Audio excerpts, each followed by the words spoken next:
Voilà pour les titres, mesdames, messieurs, bonsoir et bienvenue dans cette session d'information. Je vous le disais à l'instant, Dakar a accueilli ce matin les travaux du sommet extraordinaire de la CEDEAO. Un sommet qui s'est penché sur l'économie et les crises qui secouent la région. Parlant d'économie, il s'agit par exemple de la finalisation du tarif extérieur commun. S'agissant des crises, on a parlé de la situation au Mali, en Guinée-Bissau et en Guinée-Conakry. Kissira Emirane Dambélé et Dembawan sont nos envoyés spéciaux depuis Dakar.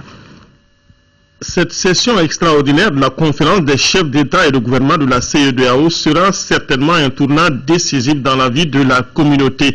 Elle a en tête de menu des questions économiques qui ont longtemps été l'objet de réflexion et de négociations. Il s'agit du tarif extérieur commun. Donc en adoptant ce tarif, on va vers l'union douanière dans l'espace CEDEAO. C'est comme si on a un code douanier, c'est le code douanier au niveau de toute la CEDEAO. Donc cela va nécessiter l'harmonisation des différents codes au niveau national. Après ça, il y a la question de la monnaie. Parce que tant qu'on n'aboutit pas à la monnaie unique, c'est que l'intégration n'a pas été définitive. Donc comme vous le savez, au niveau de l'UMOA, on a les francs CFA. Donc on est en train de mettre les efforts nécessaires pour créer ce qu'on appelle la deuxième zone monétaire. L'horizon fixé c'est 2015 et en 2020 on va vers la fusion pour créer la monnaie unique, c'est l'objectif fixé. Donc l'autre question c'est les prélèvements communautaires, c'est-à-dire les organes, la CEDEAO a besoin de ressources pour faire face aux différents défis, que ce soit au niveau sécuritaire, que ce soit au niveau humanitaire et puis également pour financer les programmes d'intégration. À cela s'ajoutent les accords de partenariat avec l'Union européenne en négociation depuis 2003 et qui sont vitaux pour l'économie sous-régionale. C'est un dossier très crucial pour notre sous-région parce qu'il va de l'avenir de nos économies. Donc on est prudent dans la démarche. L'Union européenne également c'est un grand partenaire avec lequel également on poursuit notre coopération. Et pratiquement il y a un consensus sur la plupart des questions. L'accord, c'est un accord de 115 articles. On est parvenu à un accord sur les 111 articles. La différence se situe au niveau de 4 articles. C'est donc sûr que les décisions que les chefs d'État prendront à Dakar iront dans le sens de l'adoption définitive de ces mesures. Elles sont supposées consolider l'intégration et réguler les relations avec l'Union européenne et l'Organisation mondiale du commerce. La rencontre de ce jour, essentiellement consacrée aux dossiers économiques de l'heure, doit préparer notre organisation à aborder dans les meilleures conditions les prochaines négociations économiques et commerciales avec les autres ensembles régionaux, notamment l'Union européenne, et poser les bases d'une prospérité partagée.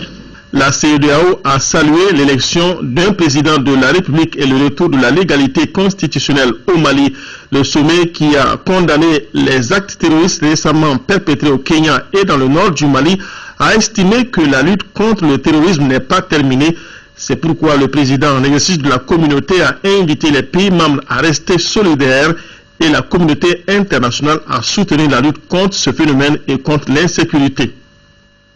Restons toujours à Dakar où les travaux du 17e sommet de l'UEMOA se sont achevés hier. Les chefs d'État qui ont salué la réussite des élections au Mali et la maturité de la classe politique ont signé plusieurs actes additionnels importants pour l'avenir de l'Union. À ce propos, nous vous proposons un extrait du communiqué final ayant sanctionné les travaux. Il est lu ici par Cheikh Adibou Soumaré, le président de la commission de l'UEMOA. Les chefs d'État et de gouvernement ont instruit les organes et institutions communautaires de poursuivre les efforts en vue de l'opérationnalisation du chantier paix et sécurité pour assurer la quiétude des populations de l'Union. Les chefs d'État et de gouvernement ont signé, dans ce cadre, un acte additionnel instituant une politique commune de l'UEMOA dans le domaine de la paix et de la sécurité.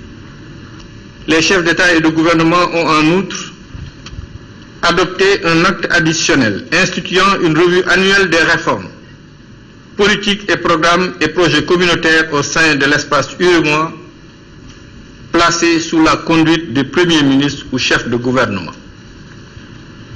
dans l'optique de donner une impulsion significative à la sécurité de l'aviation civile d'une part et à la culture dans l'Union d'autre part, les chefs d'État et de gouvernement ont adopté un acte additionnel portant création de l'agence communautaire de supervision de la sécurité et de la sûreté de l'aviation civile et un acte additionnel portant institution de la politique commune de développement culturel au sein de l'UEMOA.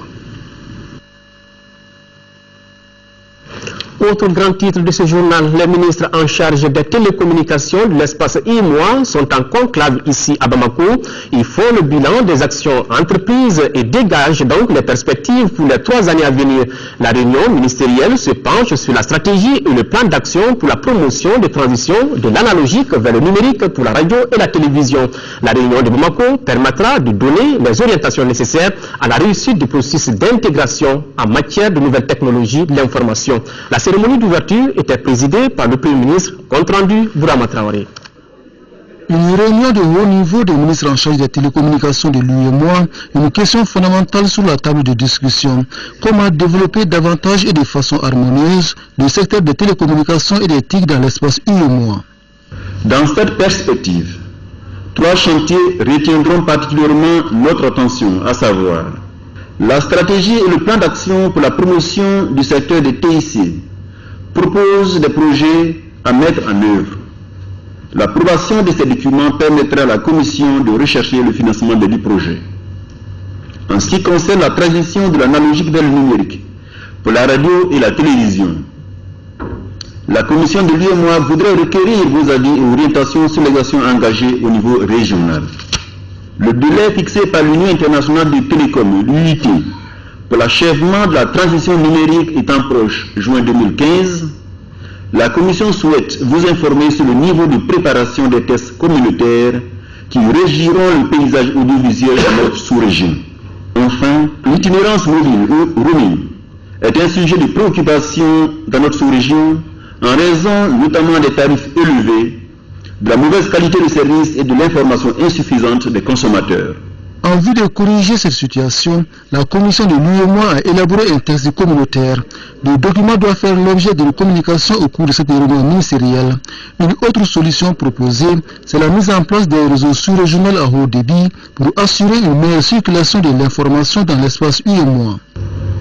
Pour cela, je vous encourage à intensifier vos politiques de construction de liaisons nationales à haut débit pour aboutir à un réseau sous-régional de fibre optique sécurisé et fiable. La problématique de la mise en œuvre du service universel devient de plus en plus préoccupante dans notre espace.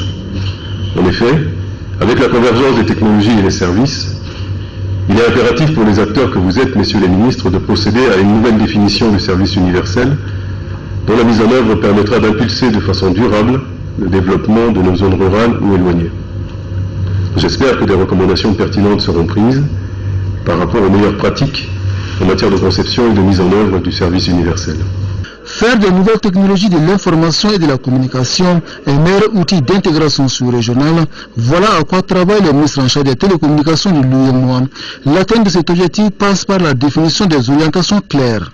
Je voudrais rappeler que l'Union économique et monétaire ouest-africaine s'appelle dans le domaine des télécommunications à définir un schéma d'amélioration des infrastructures et des systèmes de télécommunications reliant les États, à prendre les dispositions relatives à la libéralisation des services de télécommunications en leur donnant un caractère graduel afin de permettre l'adaptation du secteur aux perspectives offertes par la libéralisation du marché de l'Union.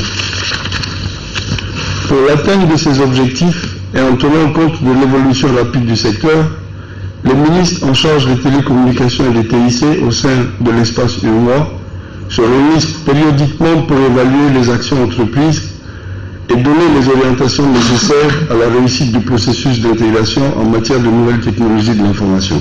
Voilà tous les sens de la réunion de Bamako, une réunion qui intervient après celle des experts de l'Union. Les conclusions de cette rencontre doivent être examinées par les ministres en charge des télécommunications en vue de dégager de nouvelles perspectives pour les années à venir.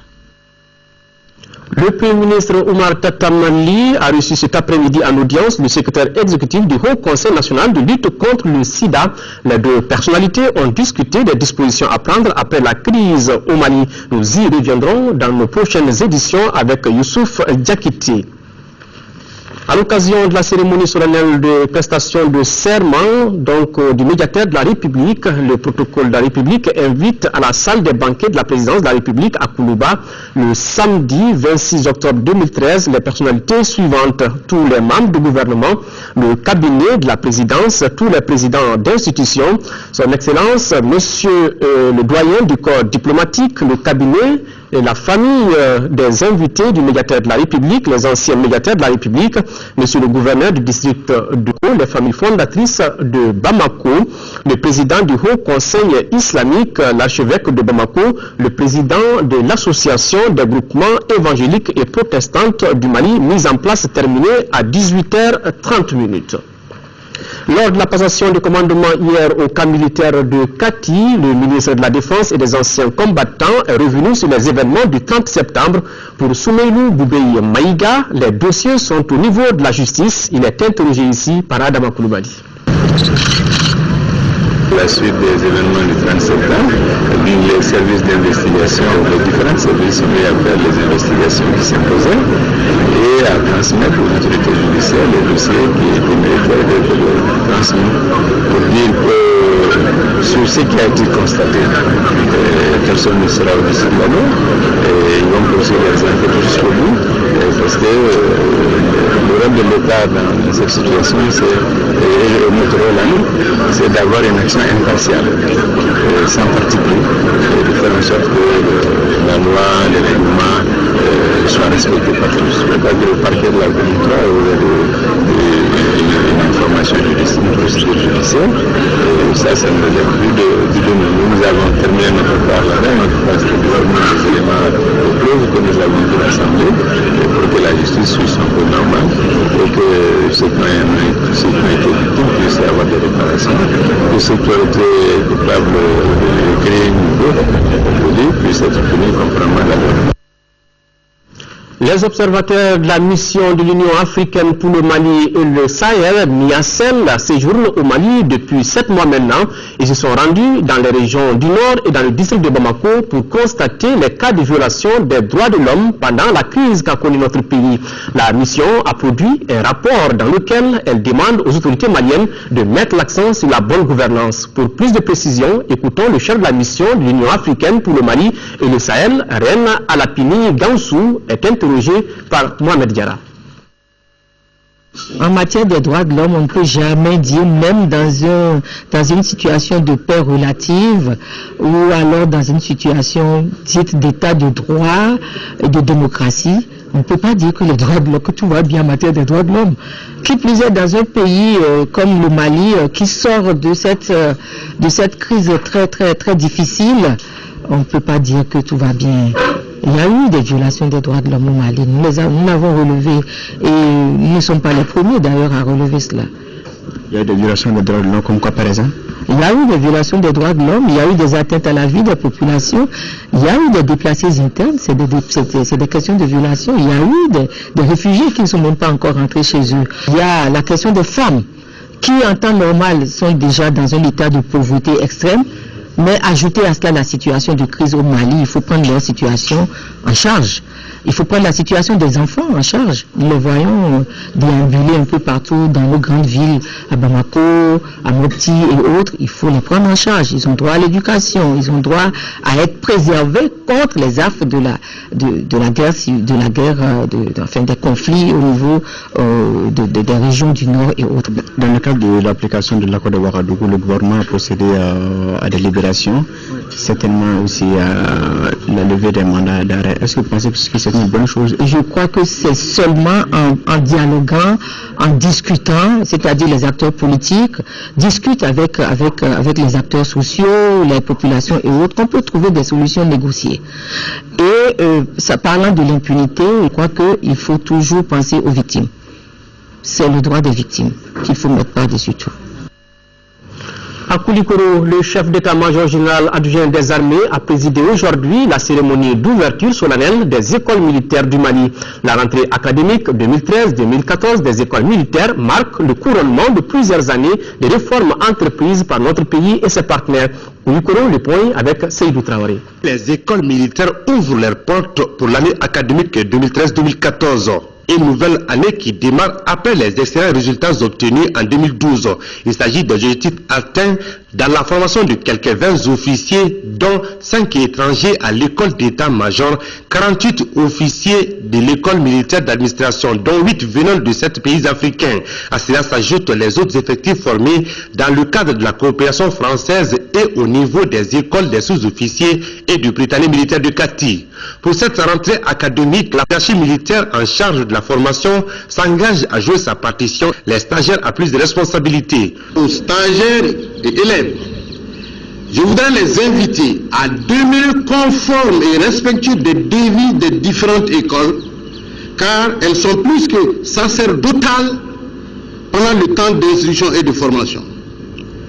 Aussi, acceptez vos différences pour une meilleure cohabitation. L'accompagnement de la direction des écoles militaires ne fera pas défaut.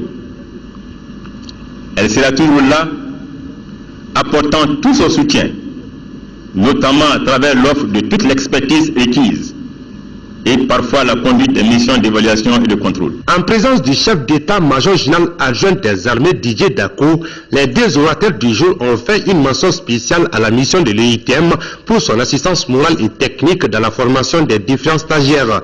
La direction des écoles militaires a promis que dans les prochains jours, un catalogue sera disponible pour assurer aux différentes directions d'école un meilleur suivi des conditions d'admissibilité et de graduation des élèves. Un autre temps fort de la cérémonie a été le défilé militaire et paramilitaire. Retour ici à Bamako, une explosion mortelle s'est produite à Kabala dimanche dernier. À l'origine du malheureux événement, une bonbonne de gaz non fermée. Le bilan est lourd, plusieurs blessés et 9 morts, compte rendu Lamine Keïta. L'accident s'est produit dans une famille de Kabala. La nuit du dimanche dernier, l'aide ménagère de la maison aurait oublié de bien fermer la bonbonne de gaz et celui-ci a pris feu. Un feu qui s'est vite propagé jusque dans la famille voisine, blessant du coup 17 personnes, dont 9 ont succombé suite à des brûlures de niveau très élevé. Sur les 17 brûlés qui ont été accueillis au service des urgences, on a 4 qui sont encore internés, dont 2 enfants au niveau de la chirurgie pédiatrique, un enfant en réanimation et une femme adulte au service des urgences. Alors, il y a des blessés qui ont été évacués au niveau de l'hôpital du Point G, 2 blessés, 2 brûlés, et un brûlé a été envoyé au niveau de l'hôpital de Kati. Les blessés ont reçu cet après-midi la visite des ministres qui sont venus apporter un message de compassion du gouvernement aux blessés. L'hôpital avait, conformément à la loi de l'urgence, à la règle d'urgence, l'hôpital avait supporté les frais sans demander de financement à la famille. C'est ce qui est prévu en cas d'urgence. Et donc la famille était censée rembourser plus tard, ou si la famille n'a pas de moyens, s'adresser peut-être aux structures de protection sociale, c'est que le ministre a déjà pris l'initiative, en tout cas, de faire, supporté par ses services. Cet accident d'une gravité extrême met en exergue la nécessité d'être vigilant lorsqu'on fait usage de bonbonnes à gaz dans nos familles. Le ministre de l'administration territoriale a l'honneur d'informer la communauté musulmane que le programme de retour des avions des 1er, 2e et 3e convois transportant les pèlerins de la filière gouvernementale de l'USL de l'Islam se déroulera comme suit. Premier avion vendredi 25 octobre 2013 à 22h30 minutes.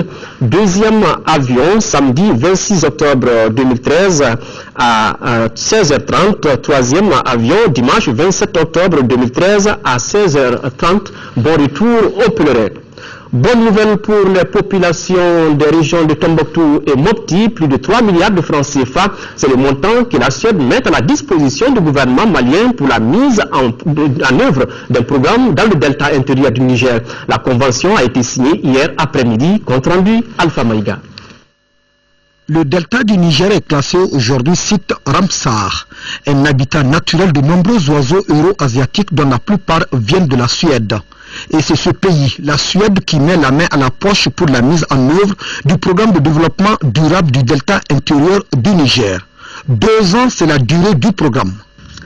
La contribution suédoise au financement du programme de 3 années de 2013 à 2015 est d'environ 3,2 milliards francs CFA.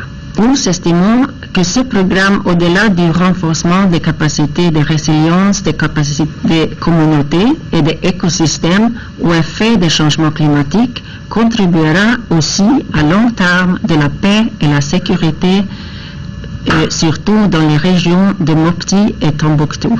Il s'agit là pour les autorités du pays d'une vision partagée, celle qui tourne autour de la lutte contre la pauvreté et surtout le développement durable dans le delta intérieur du Niger. C'est dire que votre action permettra d'harmoniser les actions de tous les intervenants dans la zone afin de conduire un développement économique et social harmonieux et équilibré du delta.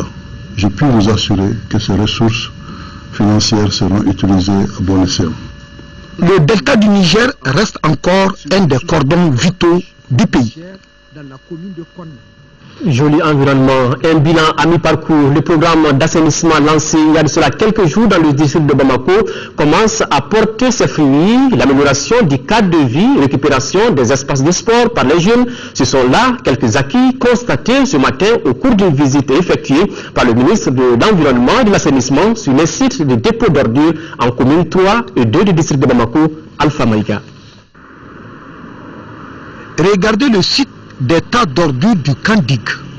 De l'autre côté, en Tomikro-Bougou, ce sont 30 000 mètres cubes d'ordures qui sont ainsi étalés. Voici les mêmes lieux, 3 semaines après le lancement de l'opération d'urgence d'assainissement de Bamako. Ça nous a fait du bien, parce qu'il y avait trop de moustiques, trop de mouches, on était trop dérangés, trop d'odeur. Et maintenant, vraiment ça va. Aujourd'hui, je suis très contente du fait qu'on a pu enlever le dépôt d'ordures. Ça empêchait les malades de venir en consultation au niveau du centre de santé. Parce qu'il y en a même qui ont du mal à comprendre comment est-ce qu'on peut installer un centre de santé auprès d'un dépôt d'ordures. Au total, ce sont 49 000 mètres cubes de déchets qui viennent ainsi d'être évacués. Les acquis sont édifiants en commune 3 et commune 2, visités par les responsables du ministère de l'Environnement et de l'Assainissement. Nous avons constaté avec plaisir que les enfants, les jeunes, ils ont beaucoup de plaisir à retrouver leur terrain de sport, de football qui était totalement occupé par ces tas d'ordures. Il y a des écoles qui sont à côté. Ces écoles avaient des problèmes de fréquentation à cause des tas d'ordures et des problèmes de santé que ça posait aux enfants. Beaucoup de parents d'élèves avaient commencé à enlever leurs enfants au niveau de ces écoles. 900 millions de francs CFA, c'est le montant investi par le gouvernement de la République pour la réalisation du programme dans un délai de 4 mois. En 3 semaines, le taux de réalisation s'élève à 17%. Ce qui a été fait est satisfaisant. Mais nous avons toujours 2 points qu'il faut mettre en avant. Premièrement, c'est l'implication des populations. Le deuxième point, c'est si on dégage des stocks. Le complément, c'est de dégager les déchets journaliers, les déchets produits journalièrement. Sinon, le stock se reconstitue. Nous avons vu qu'au niveau du dépôt de Médine, devant le CFP, il y a quand même une file extraordinaire de charrettes qui attendent. Ils sont 78 et ces charrettes vont encore redéposer les tas d'ordures qui ont été dégagés il y a 2 jours. Sur les lieux, des vendeurs de boissons et de galettes au milieu des tas d'ordures.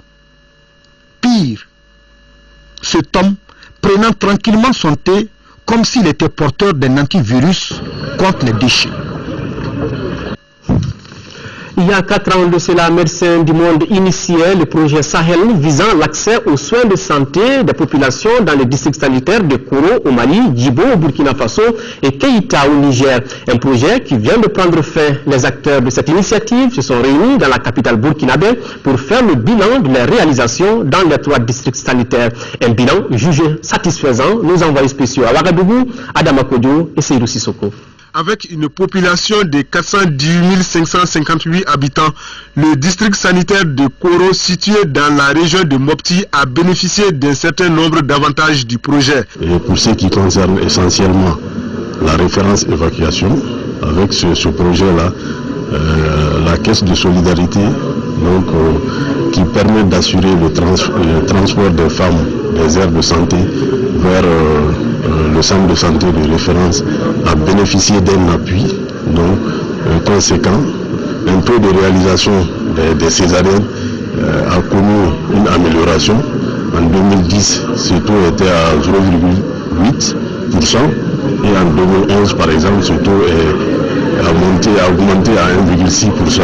Avec l'appui du projet, des supports de gestion ont été mis à la disposition du personnel et des membres d'Assaco. Les résultats obtenus sont le fruit d'une étroite collaboration durant 4 ans entre les agents de santé de Koro, Médecins du Monde et les élus locaux. Même si le projet prend fin aujourd'hui, nous pensons qu'à partir de là, il y a matière à travailler parce que nous pouvons réfléchir à partir de là et améliorer ce système nous-mêmes. On voulait accompagner l'accès aux soins et faire en sorte que ce projet il soit repris par les autorités de santé et par les autorités locales. Je pense que le projet qui visait d'être un starter pour améliorer la santé a bien fonctionné. Les représentants du ministre de la Santé du Burkina Faso, tout comme les élus locaux des communes de Djibo et Keita, ont salué Médecins du Monde pour les différents appuis.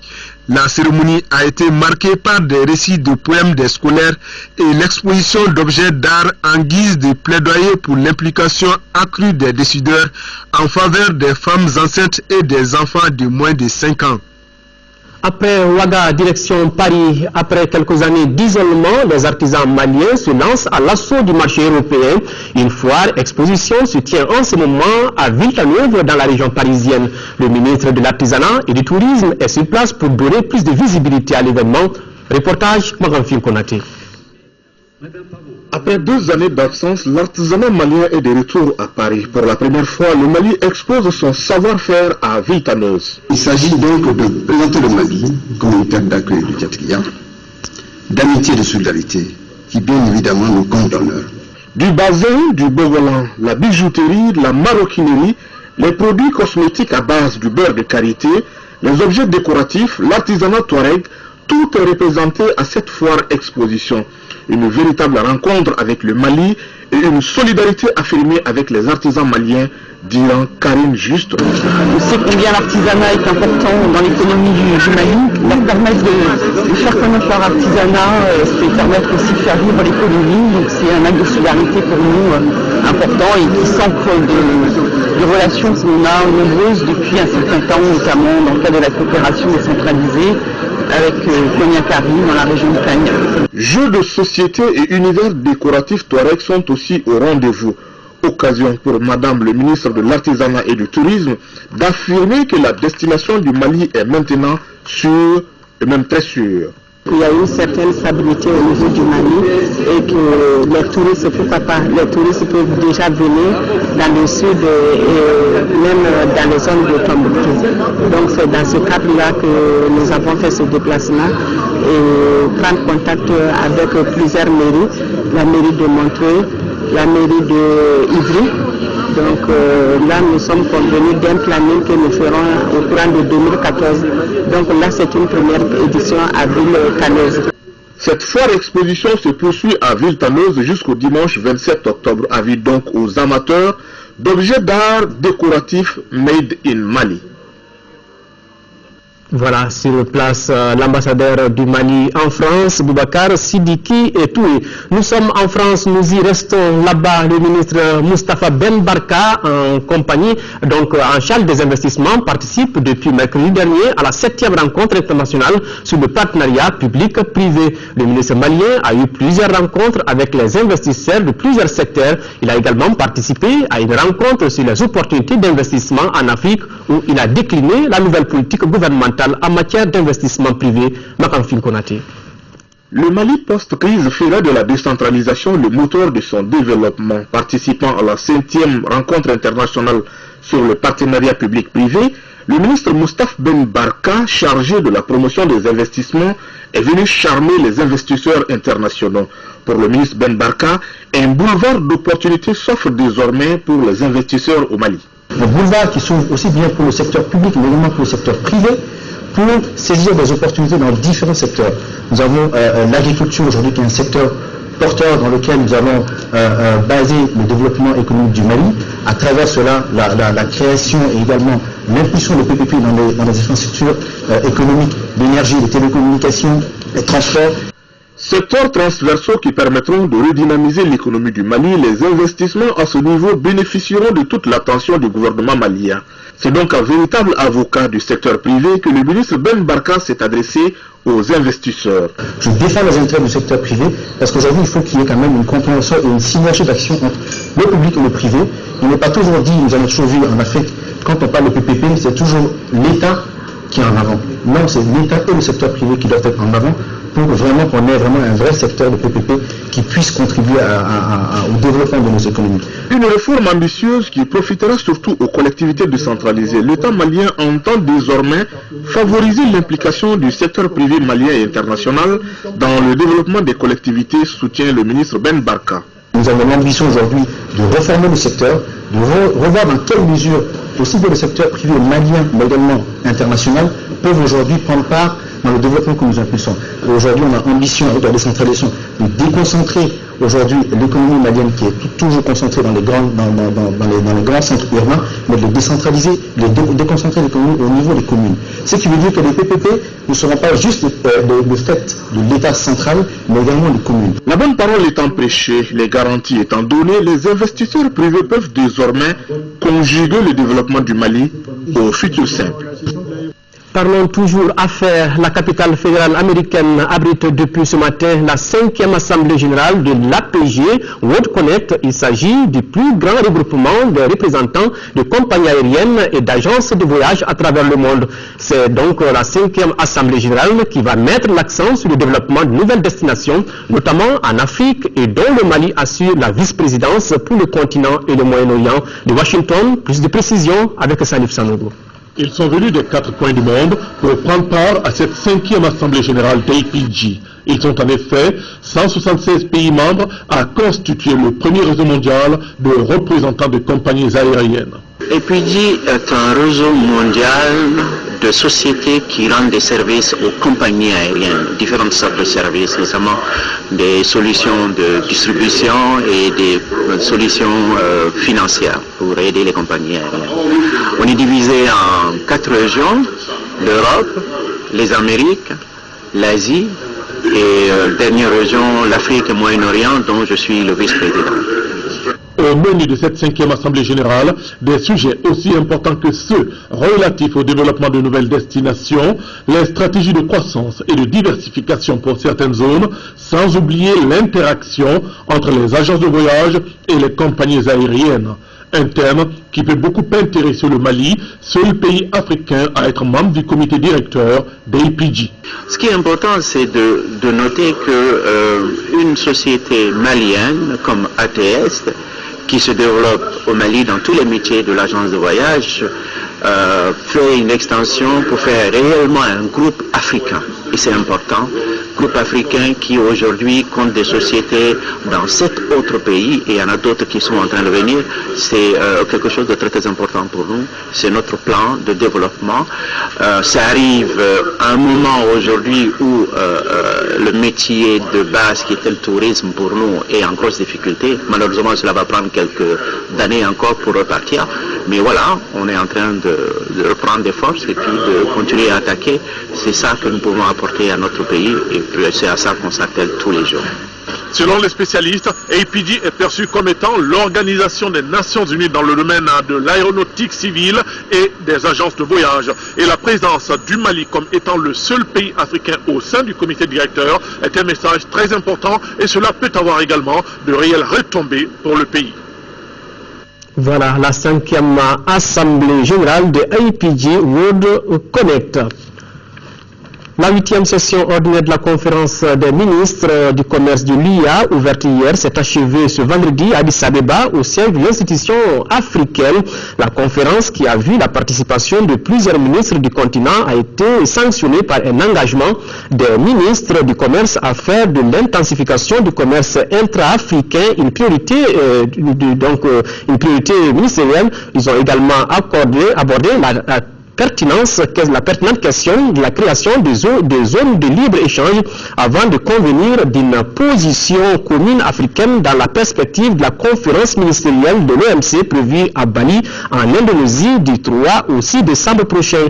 Les ministres ont également adopté 3 déclarations sur les accords de partenariat économique APE, la croissance et les opportunités en Afrique et sur l'Organisation mondiale du commerce OMC. Le Mali, à cette conférence, était représenté par l'ambassadeur du Mali à Addis Abeba, Gourou Dial. C'est ce que nous signale notre confrère Alassane Diombele.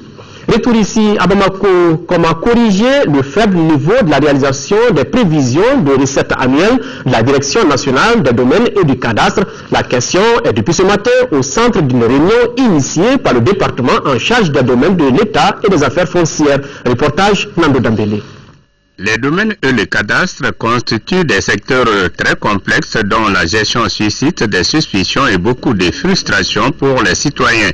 Aujourd'hui, le département des domaines de l'État et des affaires foncières en charge de ces secteurs doit s'inscrire dans la dynamique du changement prôné par les nouvelles autorités du pays. C'est dans cette optique que se tient la présente réunion dont l'objectif est de dynamiser le système de recouvrement des recettes par la Direction nationale des domaines et du cadastre. Il vous est bien connu, à mon avis, que nos performances en termes de recouvrement des recettes qui nous concernent ne sont pas celles que nous attendons. Nous sommes en retard sur nos objectifs et il est nécessaire que cette situation soit examinée de manière collégiale, que nous puissions nous accorder sur les moyens d'avoir un surcroît de performance de ce point de vue, afin que notre contribution aux recettes nationales puisse être au niveau qui a été prévu et éventuellement qui sait peut-être un peu au-delà, parce qu'il y a eu des années où les prévisions ont pu être dépassées. C'est un premier point. Un second point concerne la nécessité de prendre en charge à notre niveau la volonté de changement exprimée par l'ensemble du peuple malien et la volonté de changement portée par le président de la République. Durant les travaux, les directions régionales des domaines et du cadastre ont présenté leurs recettes et leur stratégie de recouvrement, dont un récapitulatif a été fait par la Direction nationale des domaines et du cadastre. Dans le cadre de la 11e édition de la Semaine nationale de la sécurité routière, le ministre de l'Équipement et des Transports a visité certaines structures. Objectif, sensibiliser les acteurs de la circulation routière sur le thème de cette 11e édition. Nous retrouvons Nando Dambélé. La 11e édition de la Semaine nationale de la sécurité routière a pour thème « Rôle et responsabilité des chauffeurs et conducteurs routiers dans la préservation des vies ». Marquée par une caravane de sensibilisation, elle a été lancée à la gare routière de Faladje en commune 6.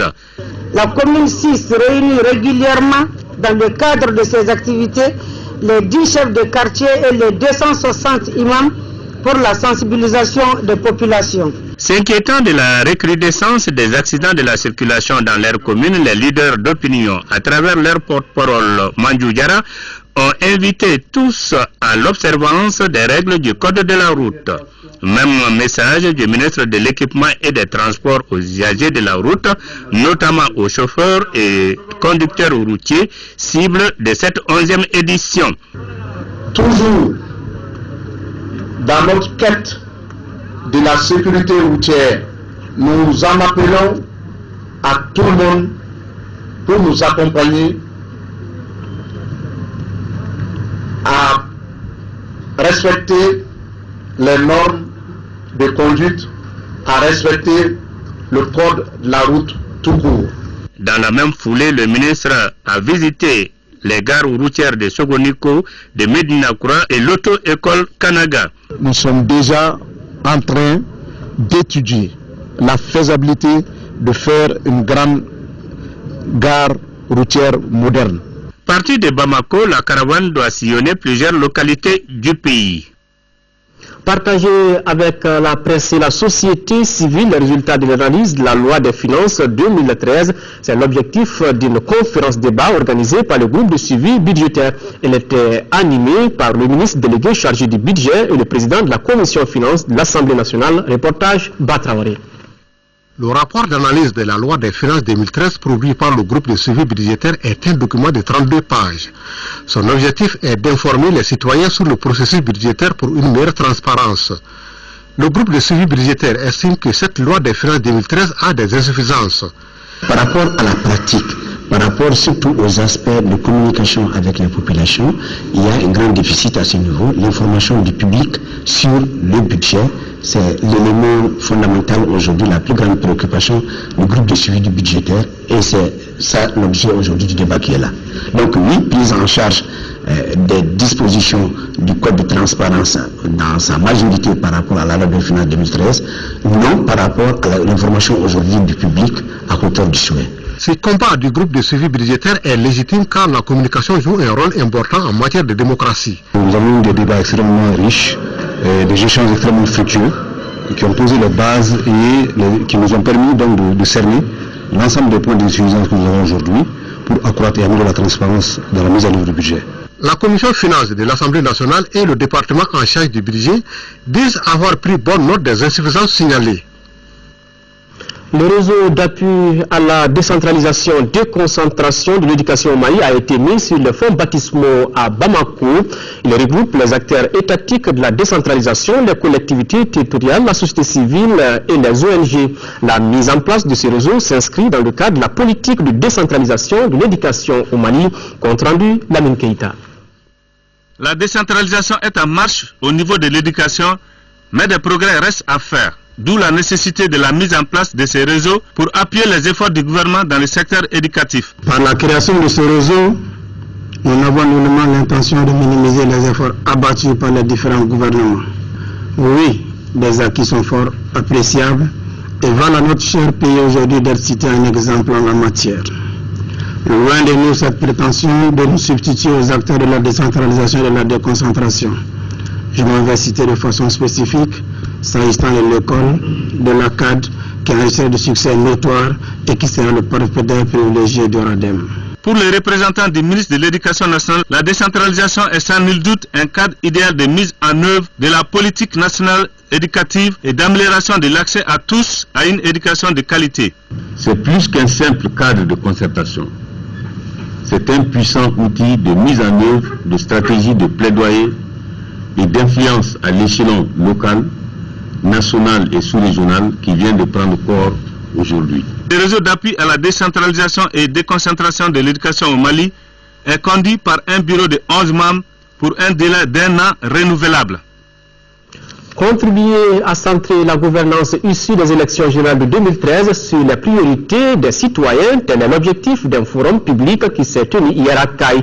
300 participants issus des organisations communautaires, des partis politiques, des représentants, des réseaux de personnes handicapées ont pris part à ce forum Caille. Mohamadi Alioubari. Au cours de ces débats publics, plusieurs sous-thèmes ont été abordés, à savoir les droits sociaux et économiques et la lutte contre la pauvreté, la justice, la réconciliation et la reconstruction, la participation politique et publique de la femme, la gouvernance démocratique et la consolidation de l'état de droit. Les préoccupations sont nombreuses et il sera difficile pour les partis politiques ou bien pour les institutions publiques qui les gèrent de les gérer tous.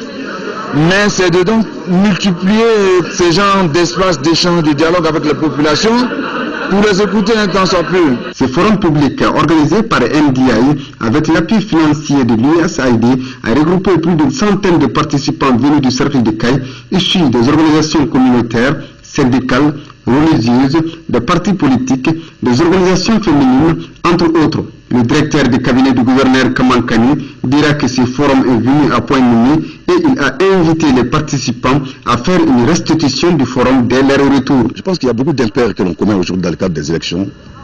C'est par méconnaissance, c'est par manque de formation des acteurs politiques. Si les ressorts politiques bénéficiaient régulièrement de ces formations, je pense vraiment que de plus en plus nous allons organiser des élections apaisées, des élections réussies.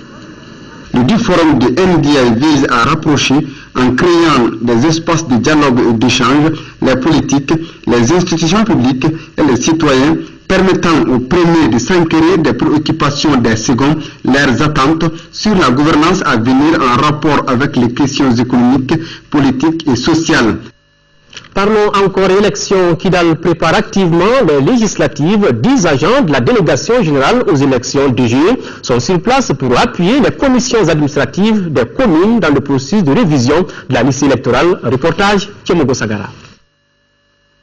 Ces opérations de transfert autorisent le titulaire de la carte NINA à choisir sa commune d'accueil pour accomplir son devoir de vote.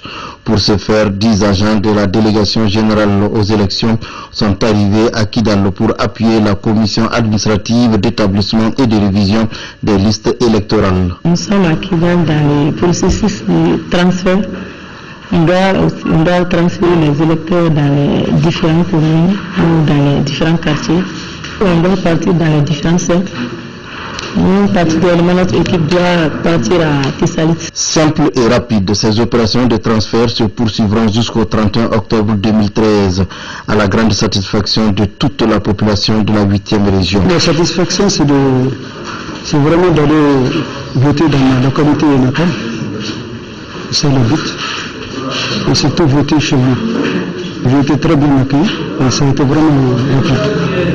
Du début de l'opération, le 16 octobre à nos jours, aucun incident n'a été enregistré. Elle se déroule normalement selon la volonté des administrateurs. Et à la date d'aujourd'hui, pour le cercle de Kidal, nous avons enregistré 12 cas de transfert pour la commune rurale de Kidal et 3 cas de transfert pour la commune rurale d'Anefis. Pour la commune rurale d'Essouk, pour le moment, aucun cas de transfert n'a été pour le moment enregistré à leur niveau. Ces opérations se font tous les jours dans les 11 communes que compte la région de Kidal. ECHO de nos régions, toujours la commune de Togou, dans la région de Ségou, a servi de cadre au lancement officiel du projet d'aide humanitaire d'urgence pour les 10 communes vulnérables au Mali. Le projet permettra aux 5 communes de Ségou, dont celle de Togou, d'assurer leur sécurité alimentaire. Le projet a été financé par Caritas Allemagne en collaboration avec Enda Mali à hauteur de 58 millions de francs CFA. Mamoudou Dante. En vue de contribuer à l'amélioration des vies des populations les plus démunies dans la région de Ségou, Enda Mali, avec son partenaire Caritas Allemagne, ont initié un projet d'aide humanitaire d'urgence aux populations vulnérables dans 5 communes, dont celle de Togou. Ce projet consiste à créer des emplois temporaires pour les jeunes à travers un système Cash for Work, en français argent contre travail, portant sur la réalisation des pistes rurales et la réhabilitation des anciennes écoles. Il employera 1100 personnes, tous de la commune, sur financement du ministère allemand des Affaires étrangères et l'ONG Caritas, pour un montant d'environ 56 millions de francs CFA. Cette somme servira à réaliser le remblayage de 7 km de pistes rurales en latérite allant de Togou à Pogo, la clôture et réhabilitation en matériaux locaux de 3 écoles et le reboisement de 2 hectares en eucalyptus dans chaque village de la commune.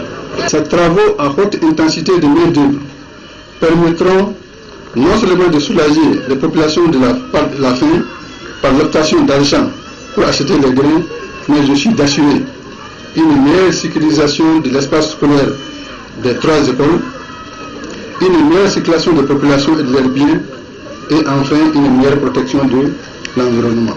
Le projet d'aide humanitaire d'urgence vient renforcer les actions entreprises par les autorités régionales pour le bien-être de la population. 9 autres communes rurales vulnérables à travers le Mali bénéficieront de ces projets. Action de bienfaisance toujours cette fois-ci dans la Venise malienne. Là-bas, les enfants du village Sokoura viennent de bénéficier d'une école franco-arabe d'un coût de plus de 55 millions de francs CFA. L'infrastructure a coûté donc à l'association plusieurs millions de francs CFA. Suivons ce reportage de Mahamar Ibrahim Touré.